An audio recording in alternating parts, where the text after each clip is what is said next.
Danas vas vodimo u restoran Teatrium by Filio u Zagrebačkoj Gajevoj ulici koju vodi mladi šef Filip Horvat. Restoran je pun boja, a unutarnji dio izgleda poput pravog teatra. Za početak tjestenija s tartufima u umaku od šampanjca i tatarski biftek s domaćim čipsom.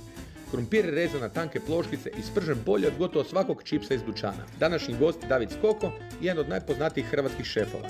Ono što nas je posebno iznenadilo su klasična jela u gotovo savršenim izvedbama uz odlično prezentirana vina. Pohani bečki odrezak, tanko rezani teleći odrezak u panko mrvicama, poha na čistom maslacu, topi se u ustima i za ljubitelje pohanog ovo je nešto najbolje što može probati. Nakon toga klasik, beef wellington, hrskavo tijesto, mekano i sočno meso, točno onako kako treba biti. I za kraj deserti, njihova verzija tiramisua s kremom od mascarponea, viskijem, tamnom čokoladom, sladoledom od kave i domaćim piškoticama. Tu je sufle od pistacije sa sladoledom i komadićima pistacije.